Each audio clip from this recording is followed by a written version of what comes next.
Um prazer recebê-los, sejam todos bem-vindos. Quem está chegando agora, eu já fixei ali o nosso tema de hoje. Hoje a gente vai falar das brincadeiras sensórias-sociais e é um tema que casa super com o que eu estava falando no início da semana, da importância do brincar. Inclusive, ele estava listado no nosso plano de lives como atividades, né? Atividades sensórios-sociais.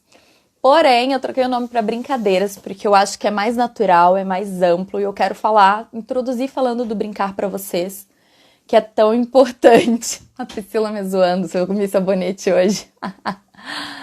Ai, gente. Não, né? Não faço mais essas coisas. Beleza, então, galera. Seguinte. O brincar em si é algo mágico, mágico mesmo. A gente consegue potencializar inúmeras habilidades através do brincar. E o brincar, como disse o Gustavo, sabe, o Gustavo Reynoso, o brincar não é opcional, tá? A criança precisa brincar para se desenvolver. É algo que ela faz naturalmente, faz parte da nossa natureza nas primeiras fases do desenvolvimento. Então a gente precisa brincar para se desenvolver. E aí eu resolvi falar um pouquinho do brincar antes da gente entrar mesmo em atividades sensórias sociais, que é uma maneira de brincar, né? Uma das brincadeiras que a gente utiliza para estimular as crianças. Antes da gente entrar propriamente nas brincadeiras sensórias sociais, eu resolvi falar do brincar num contexto amplo, justamente para a gente desmistificar a palavra. Porque o que eu vejo que acontece muito é que todo mundo sabe que criança tem que brincar, todo mundo sabe disso, saca isso, porém as pessoas desconsideram o valor do brincar, o quão potente é o brincar, tá? É isso que eu percebo muito. Então, inclusive as terapeutas aí que trabalham com crianças, eu não sou a única aqui, sabem que a gente tem que ficar meio que justificando o tempo todo o nosso brincar com as crianças, né?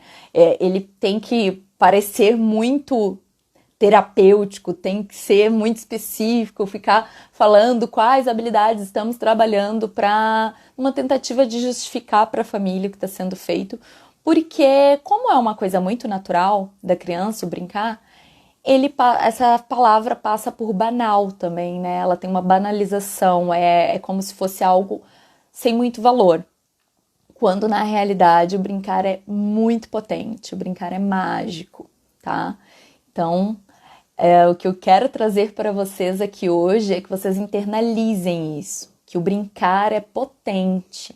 Ele não é opção, ele é necessário, ele é natural, ele é mágico, ele é através do brincar que a gente consegue muitas coisas. E sim, as terapeutas brincam, as famílias devem brincar, e por mais que a gente faça toda uma análise, o mais importante no momento da brincadeira é a gente estar se divertindo com a criança. Porque senão deixa de ser brincadeira e vira obrigação, e vira tarefa, e aí perde a magia. Perde a potência. Então, eu estou trazendo isso para que as famílias e as terapeutas consigam sentir que foi uma coisa que eu consegui fazer ao passar do tempo. Hoje eu não preciso mais me justificar tanto, porque está claro para mim. Quando a gente traz essa clareza para nós mesmos, do quão potente é aquilo que a gente está fazendo, a gente não precisa mais ficar se justificando o tempo todo, entende? O raciocínio clínico já está acontecendo, mas a gente abre espaço para se divertir com a criança de fato, para poder potencializar a brincadeira para o que a gente quer adquirir de habilidades. Então, a gente precisa internalizar isso e tornar isso leve, trazer para o natural, porque o natural é potente. Tá? Para sair dessa coisa da tarefa, da obrigação. Então, galera, tá tudo certo. Brincar é legal, né? Não precisa mais ter esse medo do brincar, dessa coisa que é banal que se tornou, né? O brincar. Não precisa ter medo. Brincar é potente, é mágico, tá certo? E aí, vou falar agora mais direcionado para as famílias, que quando vocês internalizam essa magia também enquanto família, enquanto pais da criança, ou familiares, enfim, quem tá junto da criança, quando a gente percebe essas potências, a gente vê que na realidade a gente consegue fazer transformações no dia a dia, né? Que a terapia é muito importante, os profissionais são muito importantes, a equipe é muito importante, mas a família é aquele botão mágico do processo, assim. A família é o que vai dar o plus, assim, é o que vai fazer a coisa andar, tá? Então, a família, quando ela consegue internalizar tudo isso, ela consegue abrir espaço para participar dessas atividades, de tudo que é feito durante as terapias, trazer um pouquinho disso para casa de uma maneira natural, ela potencializa muito tudo que a gente faz dentro do consultório. Então, eu não sei trabalhar sem famílias potentes, tá? A maioria das famílias com que eu trabalho é muito prazeroso, é um trabalho muito prazeroso que eu faço, porque são famílias que estão muito engajadas, e quando não estão, aos pouquinhos a gente vai vendo que conseguem se engajar, às vezes tá ainda passando pelaquela fase difícil de todo o processo de diagnóstico e tudo mais, que a gente entende, né? Acontece. Então, assim, só para vocês entenderem do ponto de vista científico, que eu sei que tem muita gente que fala, tá falando do natural, blá blá blá, mas quero saber da ciência. Assim, gente, eu não costumo ficar trazendo, sabe, pontuação de estudo tal, trouxe isso. Não, aqui é mais pra gente trazer exemplos mais práticos, beleza?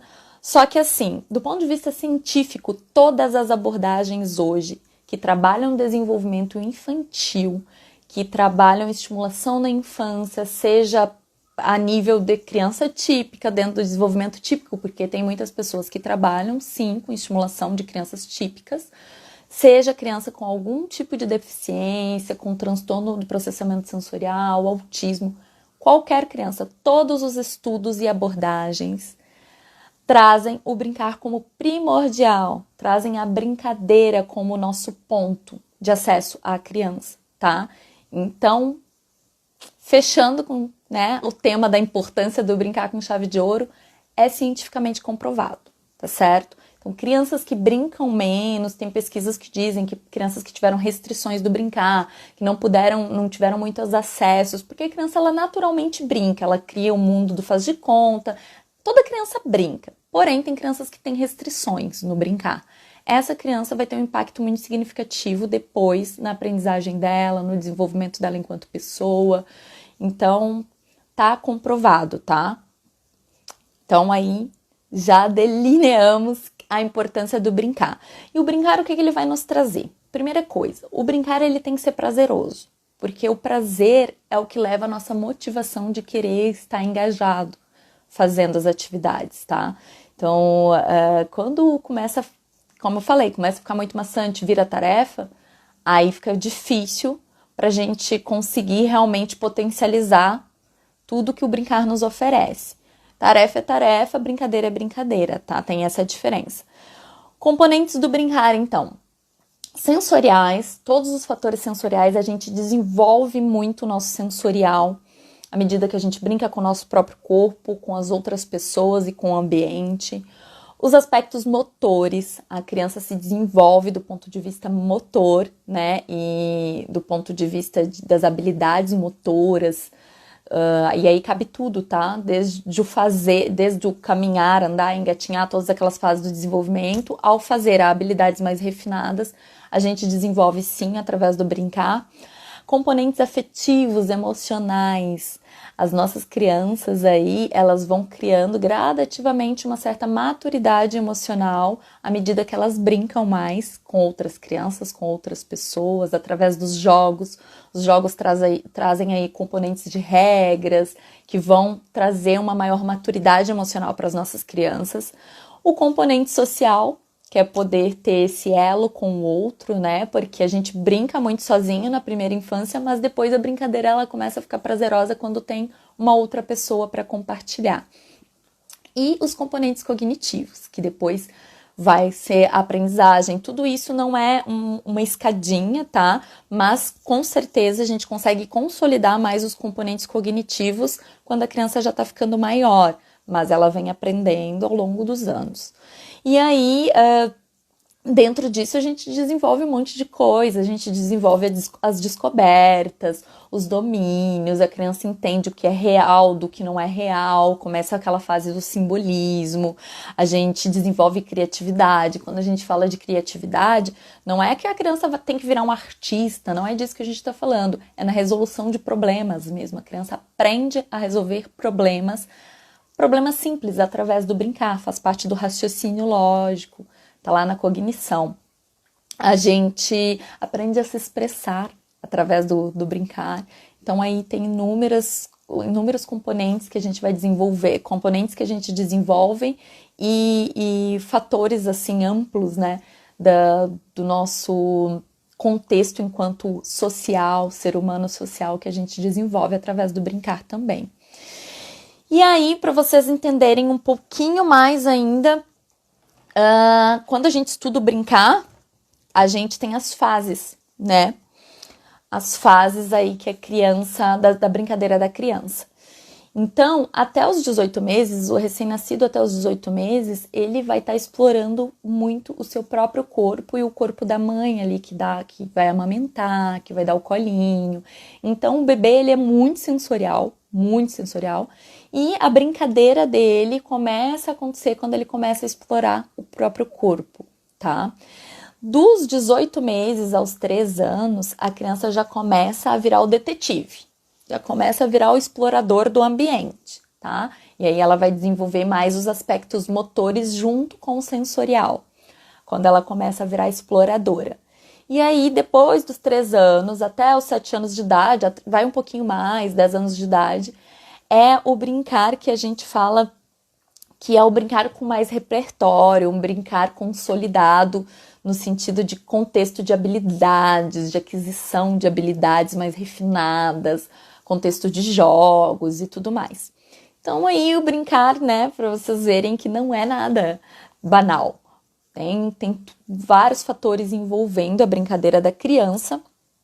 E eu fiz questão de mudar o tema da live e trazer isso, porque alguns métodos vão trazer esse nome aí de brincadeiras sensório-sociais, alguns vão chamar de rotinas sociais sensoriais.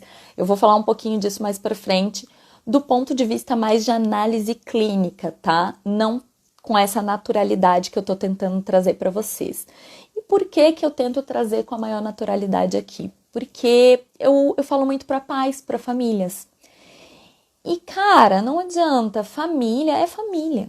A família não vai ficar, nem cabe ficar ali brincando com a criança, analisando tudo que está acontecendo. A gente tem que saber, sim, quais são os objetivos que a gente precisa potencializar através daquela brincadeira. A gente tem que saber o que a gente precisa estimular na nossa criança.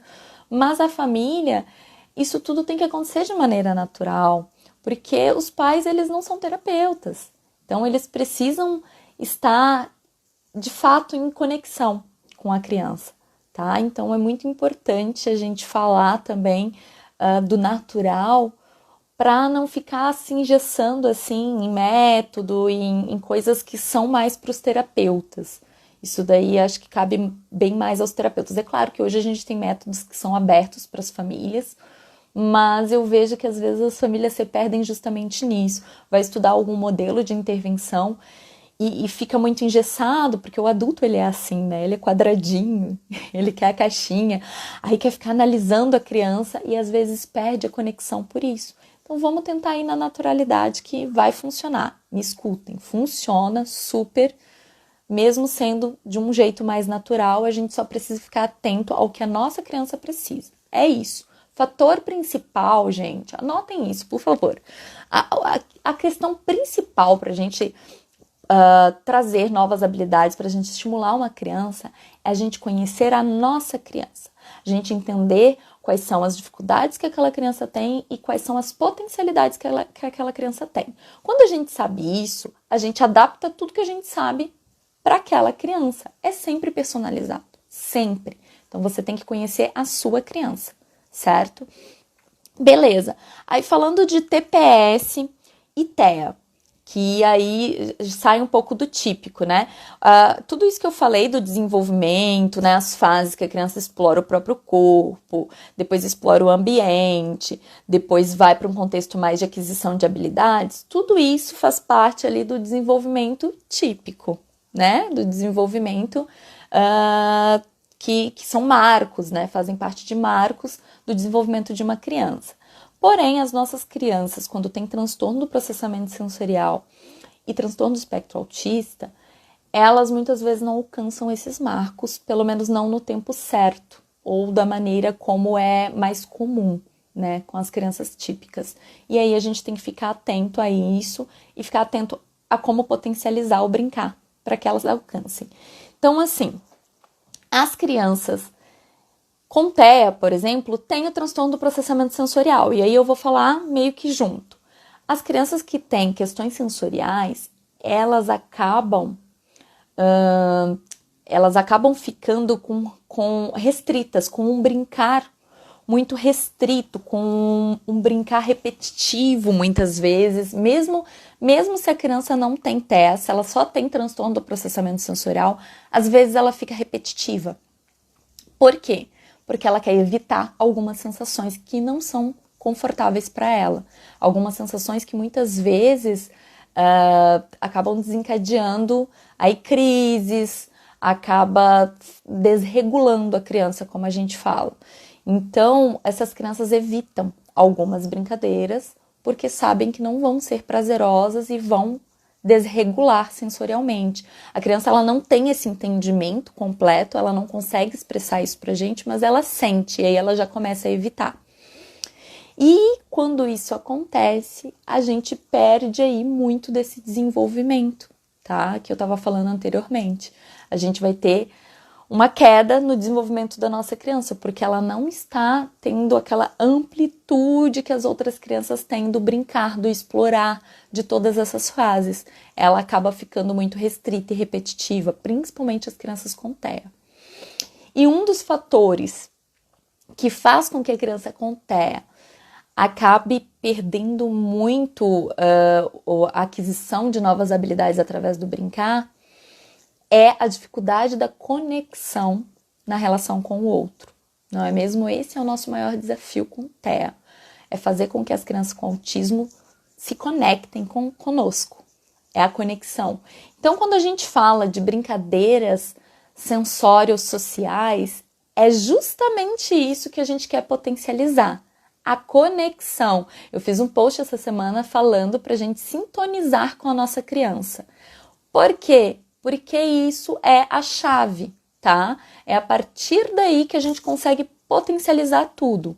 Então, a gente só vai conseguir alcançar essa conexão quando a gente entra em sintonia, e é a partir das brincadeiras sensório-sociais que a gente vai construir essa relação de sintonia, certo? A gente já constrói através do olhar, do cuidado enfático, quando a gente está realmente disposto a estar com aquela pessoa, com aquela criança, a gente já constrói aí uma relação de sintonia, de conexão. Mas as brincadeiras sensório-sociais vão potencializar isso ao ponto da gente conseguir estimular muito a nossa criança.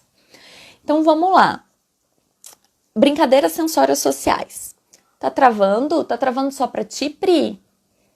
Pode ser que esteja travando só pra ti. Aí tu entra e sai de novo, tá? As brincadeiras sensórias sociais. Entrando mais a fundo. É uma parte do brincar. Como eu falei, tem a criança começa explorando o seu próprio corpo e depois ela vai para o contato com o outro e vai explorar o ambiente.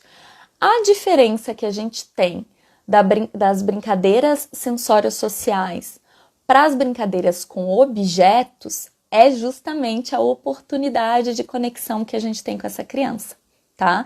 E também para desenvolver aí as crianças, o sensorial de crianças que têm transtorno do processamento sensorial, a gente vai conseguir desenvolver muito através das brincadeiras sensórias sociais que podem ser feitas em casa, na escola, em qualquer ambiente, tá bom? Então, as brincadeiras sensórias sociais, a diferença é essa, que a gente não precisa de um objeto para fazer essa brincadeira, que o sentir é o nosso foco principal. E a conexão, por isso que é sensório social. A gente cria uma brincadeira que traz sensações, né? Que traz um repertório sensorial, que é através do sensorial.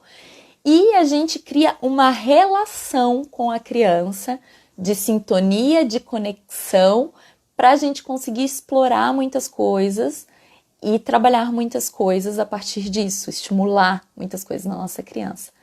Essa é a diferença. Então, nós estamos falando de brincadeiras que são diádicas. Que o que significa isso? É você e a sua criança. Você não necessita necessariamente de nenhum material.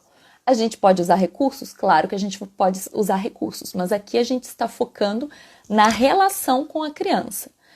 Isso é muito importante com crianças com autismo, porque as crianças com autismo, naturalmente, elas têm tendência a gostar mais dos objetos, a ter interesse. Não é nem gostar, é ter interesse pelos objetos, mais pelos objetos do que pelas pessoas. É natural que isso aconteça, porque muitas vezes o objeto por si só já dá o estímulo que aquela criança precisa.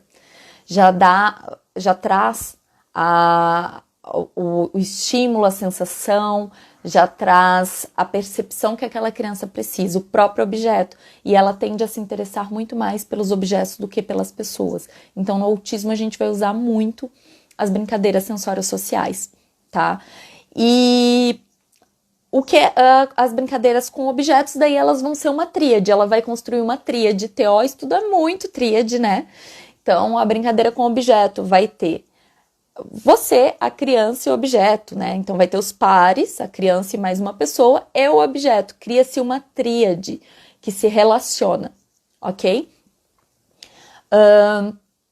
Então, voltando às brincadeiras diádicas, que são as sensório-sociais, o que a gente quer construir com essas brincadeiras sensório-sociais? É isso que a gente tem que entender primeiramente. O principal é a nossa relação. Uma relação de confiança. Uma brincadeira, ela só acontece de fato, ela só é divertida de fato, quando as duas pessoas estão engajadas. Senão a criança vai brincar sozinha, explorar sozinha. Então, a gente está aí potencializando a nossa relação, e isso é muito importante no autismo. E a gente também está conseguindo fazer com que essa criança se autorregule por causa do sensorial, porque as brincadeiras sensório-sociais trazem o sensorial. E de forma respeitosa, porque o que acontece muitas vezes é que as pessoas querem brincadeiras sensoriais para regular o meu filho, para estimular o meu filho. Mas, gente, primeiro tem que ter o sensório, tem que ter o social junto, tem que ter a sintonia, a conexão, porque senão tu traz um monte de coisa que muitas vezes não vai ser bom para essa criança. E aí tem uma parte importante aqui nesse negócio que a gente precisa falar, que eu sempre falo aqui, que é a observação, tá? A observação é mega importante, porque como eu falei lá no início, as atividades são personalizadas, as brincadeiras, elas acontecem, elas não são tarefas, tá? É uma coisa natural. E por isso a gente tem que observar muito a nossa criança para saber o que de fato a gente pode trazer para que seja divertido, prazeroso e para que traga benefícios para ela. Então, a gente tem que observar muito a nossa criança. Eu trabalho com a criação de mapas. Eu gosto muito da ideia da gente mapear essa criança. Mapear, colocar as habilidades, como eu falei no início, e colocar o que ela está precisando, o que a gente está precisando estimular. A partir desse mapa, a gente consegue brincar de uma maneira natural, mas ao mesmo tempo potencializando muitas coisas. Então, através das brincadeiras sensório-sociais, a gente vai poder, por exemplo, fazer a conexão do olhar, a gente vai conseguir conectar mais aquela coisa do olhar, que a gente tem muita dificuldade no autismo. As crianças com autismo, elas têm muita dificuldade de olhar nos olhos. A gente consegue potencializar essa coisa de olhar nos olhos, que é muito importante para a aprendizagem, porque quando a criança não olha para o seu rosto, ela não olha para a sua boca, para as suas expressões, e isso faz com que ela perca repertório para o aprendizado depois. A gente consegue potencializar o apontar nas brincadeiras sensório-sociais, a gente consegue potencializar a comunicação, nas brincadeiras sensório-sociais, a gente consegue potencializar a imitação, que é tão importante para a gente conseguir todas as outras habilidades. A criança ela precisa imitar. E a gente consegue trazer uma regulação maior para aquelas crianças que têm transtornos sensoriais, porque a gente dá o estímulo respondendo ao que ela está necessitando. Então, vamos supor, prática agora. Criança está super agitada. A gente começa a brincar com ela de correr, de fazer cócega, de dar estímulos bem intensos. Aquela criança ela vai se regulando e a gente já pode ir depois para uma brincadeira com um aprendizado de fato, para uma coisa mais metódica. Se a criança está hiperativa, ela não vai conseguir sentar para brincar contigo de uma coisa de encaixe, gente. Não consegue.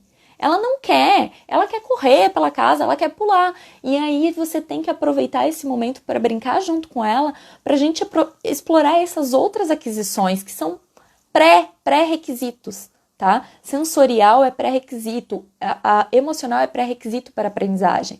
Então, antes da criança aprender a encaixar, é muito mais importante ela olhar para você, ela prestar atenção nas suas expressões, ela tentar se comunicar com você.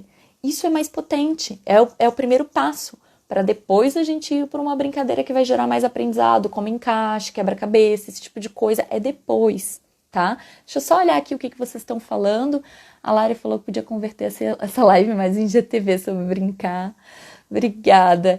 Então tudo isso que eu tô falando aqui, a gente vai tentar trazer agora mais para a prática, tá? Eu tava conceitualizando, porque eu sei que tem muita gente que não entende, não sabe o que é as brincadeiras sensórias sociais, o que é o brincar de fato, e é importante conceitualizar, para as pessoas entenderem a importância disso tudo. Aí, para as famílias, o que é importante vocês entenderem? Que o primeiro passo é a gente sair um pouco da nossa caixinha, se desconstruir um pouco e ter aquele momento para a criança. Não adianta nada você ir brincar com seu filho, com o celular do lado, e aí a cada momento você ir dar uma olhada, responder alguém no WhatsApp, né? Não dá atenção.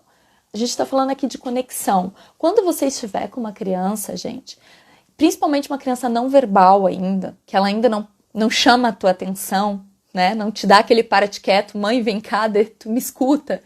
Quando a gente está com uma criança, a gente tem que tentar pensar sempre assim, que a gente tem que respeitá-la como a gente respeitaria o nosso chefe, aquele nosso amigo que a gente considera pacas. Então, assim, se tu tá com teu amigo, um amigo que tu não vê há tempos e que tu tem muita consideração por ele, tu não vai ficar pegando o celular e deixando ele falando sozinho para falar no celular. A mesma coisa o teu chefe. Tu não vai pegar o teu celular para ficar falando no celular na hora que tu tá conversando com o teu chefe, teu ambiente de trabalho.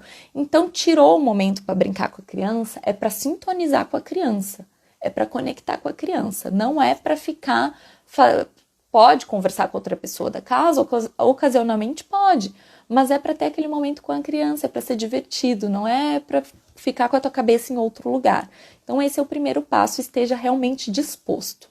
A partir daí, tem 2 fatores que a gente utiliza muito, que é você seguir o que a criança está propondo e você, a partir do mapeamento que você fez lá, da observação que você fez para a tua criança, você propor de brincadeiras que sejam divertidas para ela. E aí aqui cabe muito comédia pastelão. Muito, criança gosta muito. Quer ver uma coisa? Bebê adora aquela coisa de você fazer careta, né? De você colocar um paninho e fazer o achou. Criança pequenininha adora isso. A criança maior, que tem transtorno do processamento sensorial e principalmente o autismo, ela ainda vai gostar muito desse tipo de brincadeira, porque no autismo eles têm muita dificuldade dessa conexão com o outro, certo? Então a gente tem que brincar muito dessa coisa de comédia pastelão, da coisa do esconder, do ter que encontrar, de fazer algo aparecer do nada, né? Então as crianças gostam desse tipo de brincadeira e a gente inclui aí os fatores sensoriais, que é o que mais vai dar prazer. Então, temos aqui muitas sugestões de brincadeiras, tá? Que eu posso dar para vocês. Eu só quero saber se vocês estão conseguindo acompanhar o raciocínio. O pessoal tá falando aqui que é importante a observação. de estar conectado com a criança, vocês estão conseguindo acompanhar o raciocínio, porque assim, a conexão aqui no autismo é o nosso principal objetivo. Principal, a gente quer que a criança se conecte com a gente para que ela possa aprender com a gente, tá? Então, isso é o principal. A partir daí, a gente vai criar as brincadeiras. E é assim, ó, tem vários modelos que utilizam as brincadeiras sensório-sociais, só que com outros nomes, tá? Por exemplo, vou citar para vocês o Denver, o Floor Time, a própria integração sensorial, que aí utiliza o tempo todo, tá? O Sunrise, que é o método que eu sigo mais junto com a integração sensorial, né? Que eu sigo o modelo do Inspirados pelo Autismo, que é Sunrise.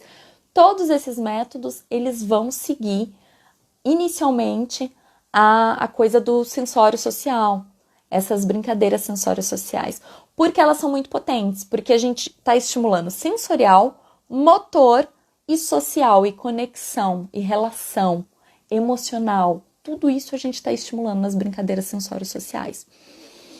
E aí a gente vai fazer as brincadeiras conforme a nossa criança goste. Então assim, vamos pensar naquela criança que é muito passiva, muito quietinha, que não se interessa, ela fica lá só enfileirando objetos, não tá muito disposta a brincar com a gente. Essa criança, muitas vezes, vai ser necessário a nossa iniciativa para que ela se interesse pela brincadeira.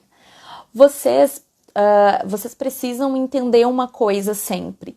O brincar, ele é respeitoso sempre, tá? A outra pessoa tem que querer brincar contigo, como eu falei, para ser brincadeira de fato. Tem que ter prazer, motivação. Senão não é brincadeira, é tarefa. Então, se a outra pessoa tem que estar motivada, você tem que descobrir o que a outra pessoa gosta para você brincar com ela. A gente fazia isso na infância, a gente esqueceu. Então, quando a gente vai brincar com uma criança, a gente precisa ver o que ela gosta. Se a criança gosta muito de objetos ainda, gosta muito de carrinhos, a gente pode começar a brincadeira sensorial pelo aquilo que ela gosta. A gente pode simular um carrinho com uma caixa de papelão, arrastar ela pela casa, fazer o barulho do carro. A gente pode cantar aquela música do ônibus, a roda do ônibus, a roda do ônibus, roda, roda, roda, roda. E aí a gente brinca e faz os gestos para a criança prestar atenção na gente. Mas quando eu falo gesto, gente, é assim, ó, incorpora o palhaço, o ator, tá? Não é a roda do ônibus, roda, roda. Ninguém gosta disso. Tá? A criança vê na tua cara que não tá legal. Pra que ela vai querer brincar contigo? É realmente aquilo ser divertido, tá? Para que ela se conecte. Então, tu vai ir pelo que a criança gosta, sempre, inicialmente. Depois, tu vai inserir novos repertórios, novas brincadeiras para ela. Então, se a criança gosta muito de carros, a gente vai tentar inserir esse tema. A gente vai demonstrar primeiro. Primeiro, a gente é o modelo, tá? Então, a gente faz o carro, né? A gente pode usar, sim, nas brincadeiras sensoriais alguns objetos, mas a relação minha com a criança é o mais importante, tá? A minha relação com a criança e o que eu vou dar para elas de estímulo sensorial. E aí vale as cócegas, né? Pode depois, no final da brincadeira lá com o carrinho, rolar umas cócegas. A gente pode puxar essa criança através de um tecido pela casa e aí a gente vai estar estimulando o vestibular dessa criança. E se ela estiver sorrindo, a gente continua, a gente dá mais intensidade. Se a gente perceber que não foi agradável para ela, a gente reduz a intensidade. O segredo das brincadeiras sensório-sociais é a gente ficar atento à criança, à resposta que a criança dá. Porque a brincadeira tem que ter um time também, certo? Então, assim, a gente tem que dar um tempinho para observar se a criança está curtindo, se ela está gostando. E aí, se ela estiver gostando, a gente continua. Se você viu que fez uma expressão ali e não estava legal, vai mais devagar, reduz a marcha, faz com mais calma. E aí, a gente traz algum outro elemento. Fatores bem importantes aqui para sinalizar para vocês que tem que ter antes de fazer brincadeiras sensórias sociais. Prestar muito atenção se essa criança é aversiva ao toque. Se ela for aversiva ao toque, você não vai ficar tocando nela o tempo todo durante a brincadeira. É muito difícil a gente fazer brincadeira sensório-social sem o toque. Vai acontecer o toque. Mas quando você for fazer o toque nessa criança, que seja um toque com um pouquinho mais de pressão. Então, tu vai pegar ela no colo e vai colocar ela em cima da mesa e vai derrubar ela nos colchões, no travesseiro. Ou você vai pegar ela com os travesseiros e fazer um abraço mais profundo, se ela for sensível ao toque. Você não vai ficar fazendo carinhos, sabe? Massagem, se essa criança for aversiva ao toque. Se essa criança for aversiva a movimentos bruscos, a gente vai começar com um movimento mais devagar. Ao invés de pegar esse tecido e rodopiar pela casa, a gente vai começar trazendo ela devagar, como se fosse um trenzinho. Aí pode fazer até o barulhinho do trem, porque vai ser devagarinho. Então não vai ser aquela coisa brusca. Isso é muito importante a gente prestar atenção quando a gente vai fazer brincadeiras sensórias sociais, porque senão a gente potencializa aí as dificuldades que a criança tem com esses estímulos sensoriais, tá? Se tiver TO com integração sensorial, pode conversar com a TO que ela vai ajudar muito mais nas ideias. Outra coisa que eu queria falar para vocês, a fala, a comunicação. A gente tem que tentar se manter numa comunicação muito expressiva também, para a criança poder nos sinalizar. Se a gente fica cantarolando e falando o tempo todo, a gente confunde essa criança, a gente dá muita informação para o cérebro dessa criança e ela não consegue nos expressar. Por isso que é importante o time, para ela poder fazer um sorriso e dizer, quero mais, né? A gente tem que ler as expressões dessa criança. Então, quando eu dou o tempo, quando eu dou o time, ela sorri para mim e ela tá em êxtase, ela quer mais. E aí eu sinalizo para ela, você quer mais. E a gente faz mais. Eu entendi, você sorriu e me olhou. Obrigada, você quer mais, eu entendi. Você tem que sinalizar para essa criança que você está entendendo que ela quer brincar contigo, para que ela faça isso mais vezes, para que ela olhe mais nos teus olhos, para que ela sorria mais, para que ela se expresse mais. Então é muito, muito, muito importante esse time que a gente faz, a gente não falar tanto como eu tô falando aqui para vocês com as crianças, a gente vai falar num ritmo mais lento, a gente vai falar de maneira pontual, a não ser quando a gente está cantando, e de qualquer forma, no canto também tem que ter pequenas pausas para ver se ela está se divertindo, se ela quer brincar mais, tá bom? Então é muito importante a gente estar muito atento a esses fatores. Eu quero saber se vocês têm perguntas, porque seria isso. Tenho mais aqui mais exemplos de atividades que a gente pode ir conversando, mas eu quero saber se vocês estão com dúvidas, se tem perguntas. Ai, que lindos, falando que tá muito bom.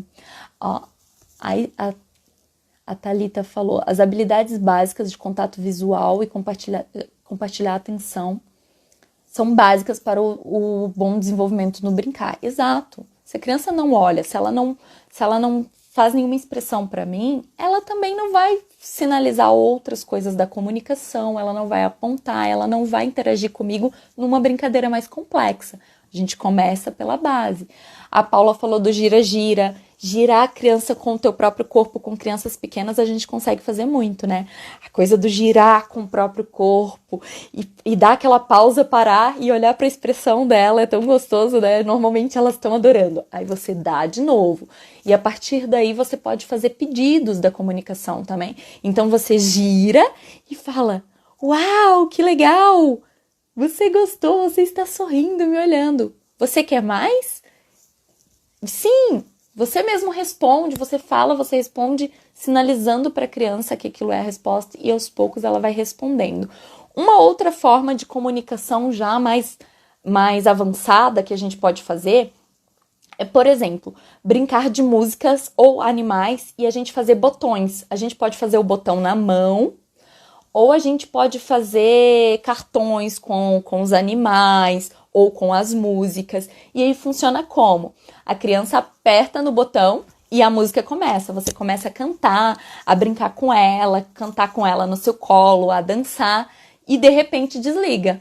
E aí ela tem que apertar o botão de novo. Isso a gente trabalha o apontar, que começa com a mão inteira e depois vai pro dedo, tá? Então, a gente consegue trabalhar tanto com as cartinhas, utilizando as cartinhas, quanto um botão feito de caneta mesmo na mão. Pode ser a imitação dos animais. Então, quando ela aperta o botão, você imita o leão. E aí faz um monte de cócegas nela. E aí ela tem que apertar o botão de novo. Aí a gente já começa a entrar numa brincadeira paralela, na qual você tem uma função, que é fazer o animal, e a criança tem a função de apertar no botão ou na cartinha.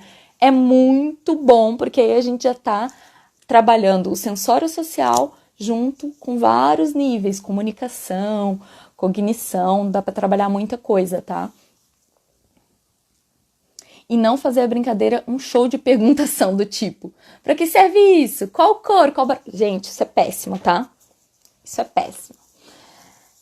Questões assim, ó, cores, números. Primeiro que tem a fase da gente aprender isso. Segundo, quando a brincadeira tá divertida, a gente não fica, que cor é essa? Que cor é essa, fulano? Isso não é legal, gente, não é divertido, tá? A gente fala, eu vou pegar a caneta rosa e eu vou desenhar. Aí depois a gente pode falar pra criança assim, se ela já tá num nível mais avançado, que cor de caneta você quer pegar? Se ela não te responde, você mesmo responde, eu acho que você gosta do azul, eu vou pegar azul. É assim, gente, que a gente brinca com crianças. As crianças brincam assim umas com as outras. Vocês já viram alguma criança virar pra outra? Ei, amiguinho, que cor é essa? Não é assim que a gente aprende, né? Não é natural. Bora pro natural, vamos internalizar o natural, o que é divertido de fato. O que é divertido pra vocês vai ser divertido pra sua criança. Eu acho um saco ficar perguntando. Então, se não tá nem divertido pra mim, que dirá pra minha criança, né? A Girassol falou, meu filho tem 3 anos, Té, e quando começou a pular no sofá, não para, fica até perigoso. Então, Girassol, é bem importante a gente tomar cuidado com essas brincadeiras, porque depois a gente vai construindo circuitos, né? A gente começa com as crianças menores ali no sensório social mesmo, corpo, e aí vale massagem. Massagem também é sensório social, tá? Porque a gente pode fazer a massagem cantando, falando das partes do corpo, a hora do banho pode ser sensório social. E quando a gente vai aumentando o nosso repertório de uso dos objetos junto com o sensório social, o que acontece é que a gente vai criando circuitos mais motores e a criança muitas vezes dá uma exagerada, a gente tem que ficar por perto. Então, o que eu aconselho muitas vezes quando os pais não querem estragar o sofá, a cama, ou estão com medo da criança pular de cima do sofá e da cama e se machucar, é colocar um colchão no chão. Tanto para a criança pular do sofá para o colchão, quanto para a criança pular no colchão. E aí, se tiver colchão inflável, bem bom também, porque aí ela não fica... Ela tem aquele movimento instável do colchão inflável, não fica uma coisa tão dura ali para ela brincar, né? Porque a criança, na hora do pulo, ela gosta do movimento que o sofá e a própria cama dá para ela, por causa da mola e tudo mais. E já a espuma densa não dá tanto esse movimento, né? Mas rola de fazer no colchão inflável também. Então, o que mais? Perguntem, gente, quais as dúvidas de vocês, quais as dificuldades? Quais as dificuldades? Me contem aí, quais as dificuldades que vocês têm no brincar sensório social, na hora de brincar com as crianças de vocês. Quais são as dificuldades que vocês encontram, assim, para eu tentar ajudá-los? Porque eu tenho inúmeras ideias aqui, mas na realidade isso vai depender da criança. Como eu falei, o mais importante no primeiro momento é a gente mapear essa criança. A gente fazer uma boa observação e a gente ir através dos interesses dela. Deixa eu citar alguns casos aqui que talvez seja legal para estimular aí o que vocês estão com dificuldade de perguntar. Eu tenho uma criança que ela já estava bem avançada e eu estava trabalhando... sabe o que dá para trabalhar muito com crianças no sensório social? Limites, né? Aquela coisa da birra, a criança que está muito com um comportamento muito difícil, a gente trabalha isso muito no sensório social. Porque no sensório social a gente constrói uma relação de confiança e vínculo, tá? Muito forte a gente constrói, porque a gente está conectado, sintonizado com a criança. E a partir do momento que a gente tem essa confiança, a criança ela aceita melhor as regras do jogo e da brincadeira, Porque ela quer se divertir contigo. Então ela não vai ficar tão inflexível, tão rígida na hora do brincar, porque aquilo tá tão legal, tá tão divertido, que ela entra na onda contigo e aí ela aceita muito mais as propostas. Então eu tinha uma criança que eu estava trabalhando algumas habilidades de viso motor e motricidade fina com ela, porque era uma criança que já estava nessa fase. Porém, é uma criança que tem muita dificuldade no brincar conjunto, ela quer fazer tudo sozinha. E é uma criança que tem muita dificuldade, assim, com brincadeiras que precisam ser um pouquinho mais pragmáticas aí, porque a gente já está num nível de aquisição de habilidades mais refinadas. O que a gente fez? Essa criança adora brincar de cavalinho e de dinossauro. São as brincadeiras que ela mais gostava. Ela gostava muito de cavalos e de dinossauro. Então, em alguns momentos eu brinquei de dinossauro com ela, e aí eu virava o dinossauro e corria atrás dela e jogava nas almofadas, e aí ela tinha que fazer alguma coisa para eu virar dinossauro. Então, ou ela tinha que fazer uma bolinha e colocar em algum lugar, e aí eu virava o dinossauro, ou ela tinha que fazer alguma ação para que eu virasse o dinossauro. Já era uma criança que entendia, tá? E não é uma criança tão pequena. E super funcionou, ela super entrou no jogo e a gente conseguiu alcançar vários aspectos. Teve um outro dia que a gente fez do cavalo, então ela subia nas minhas costas, eu virava o cavalo pela sala afora e o cavalo com música ainda. E aí rolava uma música, a gente dançava aqui, o cavalo é um cavalo da imaginação, um cavalo que dança, não é qualquer cavalo aqui, tá? E aí depois o cavalo parava, ficava sem energia. Eu fico sem energia mesmo, vocês também vão ficar. Ficava morta. Aí o cavalo parava, era o meu tempo de descansar. E a criança tinha que fazer alguma coisa pro cavalo voltar ativa. E aí a gente vai aumentando ali os pedidos para que essa criança faça alguma atividade. A Paula tá falando disciplina positiva aí, com certeza, Paula, sou super adepta à disciplina positiva. E nossa, a gente consegue trabalhar muito mais o comportamento se a gente está conectado, se a gente tem essa relação de confiança. Funciona muito mais do que autoritarismo. Porque, gente, uma coisa importante a gente saber, existe a coisa da hierarquia, tá? Que tem que ter um contexto de autoridade, porque nós somos os adultos, as crianças são as crianças. Tem que existir isso, tá? Porém, isso é diferente de autoritarismo, né? Que é eu querer fazer as coisas de uma maneira totalmente inflexível, exigir da criança, ser tudo regrado, ser tudo na base da tarefinha, da coisa chata, e eu querer que a criança se comporte, que ela aprenda tudo, que ela esteja super aceitando o meu comportamento. É diferente, tá? Quando a gente trabalha com a disciplina positiva, a gente aprende que a gente pode ter a autoridade, sim, mas de maneira respeitosa com aquela criança. Ela entende esse contexto de autoridade quando eu respeito ela. E isso é muito comum no consultório, porque assim, que a gente vê muito, criança que não quer guardar brinquedo, criança que não quer ir embora da sala, criança que às vezes não quer tirar o sapato na hora de entrar na sala de integração sensorial.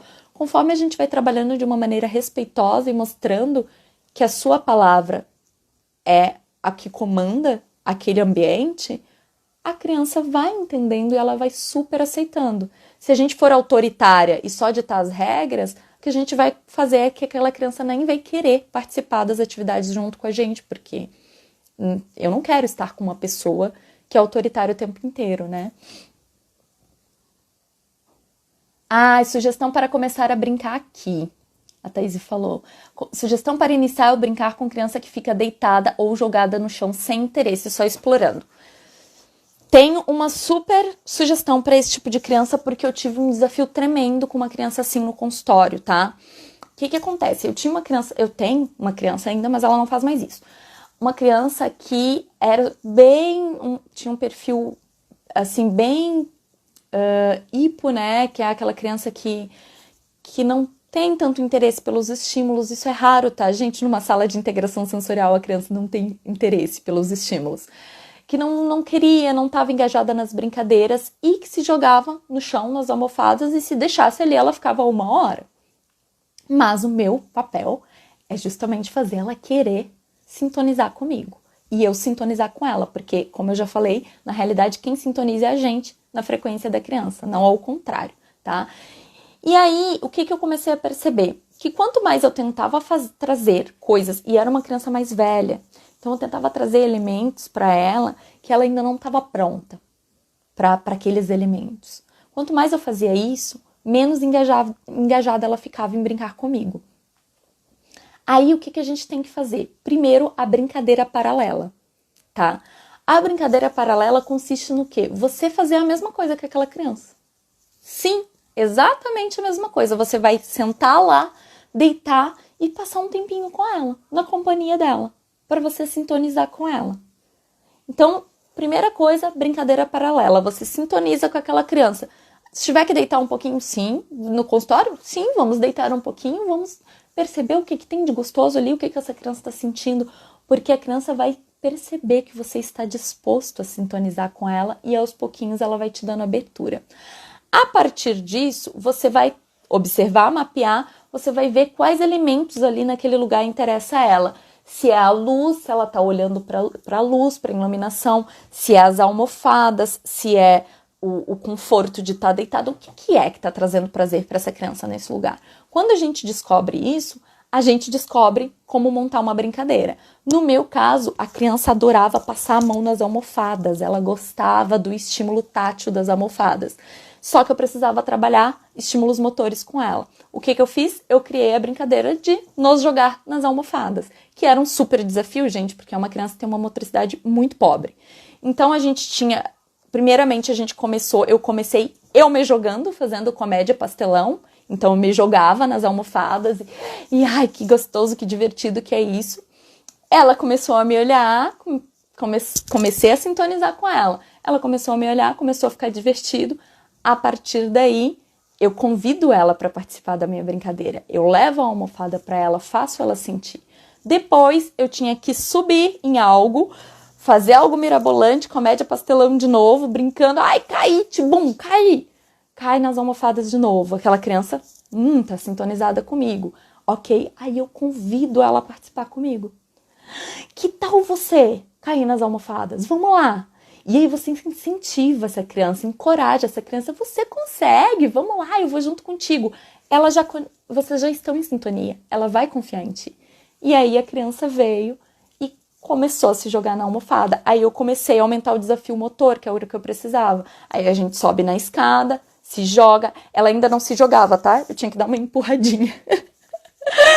Hoje em dia ela já se joga. Então eu tinha que dar uma empurradinha, que senão não ia. Tinha aí um receio também, não tinha uma insegurança gravitacional, mas tinha um receio. Tudo isso a gente tem que respeitar, tá, gente? Também não vai empurrar a criança, não. Vê se a criança tá confiando em ti. E aí ela caiu e gostou, você segue naquilo. Se não, você muda a estratégia. Então foi um meio que eu encontrei para essa criança que era muito passiva e que ficava só deitada. Uma brincadeira super sensório-motor, sensório-social que a gente precisava, que ela super engajou. E hoje em dia ela me pega pela mão para brincar com ela, tá? Era uma criança que não tinha interesse nenhum em mim. Hoje ela me pega pela mão, fecha a porta, tchau mãe, e vamos lá brincar. Então é muito importante isso tudo. Criança que gosta muito de contato com a água, por exemplo. Deixa eu só ver aqui, gente, porque o Instagram vai me derrubar logo mais. Não dá tempo ainda de falar. Contato com a água, agora que tá esfriando aqui, pelo menos tá frio. Contato com a água é um pouquinho mais difícil quando tá chegando o inverno. Mas a gente pode iniciar pelo banho. Banho, se você é mãe, vai tomar banho com essa criança e se divertir com ela. Aproveita para se divertir. E aí vale cantar para lavar as partes do corpo. Vale, inclusive, se sujar antes da hora de ir pro banho para ter que passar uma esponjinha, fazer uma massagem. Vale colar vale levar alguns objetos para o banho também, principalmente se for sensoriais, para curtir na hora desse banho. Banho é legal.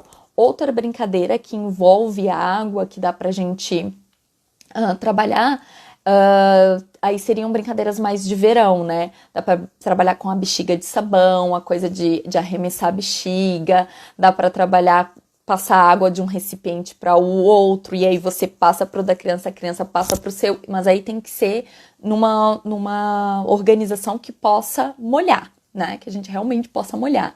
A gente, se não quer molhar, mas quer ter o elemento água, porque a criança gosta, a gente pode trabalhar com garrafinhas cheias d'água, que aí vai dar propriocepção, porque a gente vai estar trabalhando com peso, e a gente pode brincar ou de arremesso, ou de repente tem que ir pegar a garrafinha para eu virar alguma coisa, eu faço a cócega. Pode trabalhar com aquelas garrafinhas da calma que a gente chama, que tem elementos dentro, mas aí é para criança que é mais visual, né? Não é tanto para o sensorial da água. Então aí tem elementos dentro e a gente brinca de explorar aqueles elementos que tem dentro da garrafinha d'água. Só que aí já está utilizando mais o objeto. Como que a gente traz para o sensório social de novo? Eu faço com que aquele objeto seja divertido. Então, ao invés de eu construir a garrafinha da calma simplesmente, eu boto a garrafinha da calma lá em cima, numa prateleira bem em cima, e mexo, mostro para a criança e deixo lá em cima. E aí a criança vai querer pegar. O que eu posso fazer daí, de repente? Elevar essa criança, abaixar essa criança, para aumentar o contato dela comigo. Eu posso ser o elevador. Eu vou ser o elevador para essa criança. O elevador vai subindo. E aí a criança pega a garrafinha lá em cima. Então a gente sempre tem que pensar no raciocínio que a gente tem que ser mais interessante que o objeto, tá? A Thalita falou ali, borrifador de água. Super uso, obrigada Thalita por falar, uma coisa que eu uso muito. Borrifador de água traz muito essa coisa para você, porque você é a ação. Então você coloca ali a água no borrifador e aí não precisa molhar muito, porque o borrifador são gotículas, né? Você coloca ali a água no borrifador e aí ou você canta uma música, chuva, chuva, chuva! E aí cai aquela aguinha na criança e ela super curte. Ou você, se é uma criança que já consegue borrifar, você pode brincar de você borrifar nela, ela borrifar em você. Aí vai depender muito do contexto da família. Mas esse da chuva super funciona. Funciona da gente borrifar muitas vezes, fazer algum contexto que a criança tenha que borrifar ou na tinta, ou molhar algum objeto. Eu fazia muito no consultório com espuma. Enche os carrinhos, ou o objeto que ela mais gosta, o dinossauro, enfim, enche de espuma. E aí a criança tem que borrifar para aquele objeto aparecer. Só que para ser sensório social, você tem que entrar no jogo muito mais que o objeto. Então os objetos também vão estar numa prateleira mais alta ou num canto da sala. Você é o carro que leva aquela criança para ir lá descobrir, ou vocês são os detetives e a criança vai nas tuas costas ou vai no teu colo e vocês vão cantando uma música, chega lá, borrifa no objeto, aparece o objeto. Sacou? Então, o segredo aqui é você estar motivado, você ser mais interessante do que o objeto em si. Borrifador em espelho, pode ser, trabalha toda a consciência corporal. Vamos borrifar agora na cabeça. Aí borrifa na cabeça da criança, borrifa na cabeça da mamãe, borrifa na cabeça do papai lá no espelho. Dá para desenhar no espelho também e a criança ter que borrifar. Galera, tá terminando aqui, tá? O Instagram vai me derrubar. Muito obrigada pela presença de vocês. Foi ótimo estar com vocês hoje.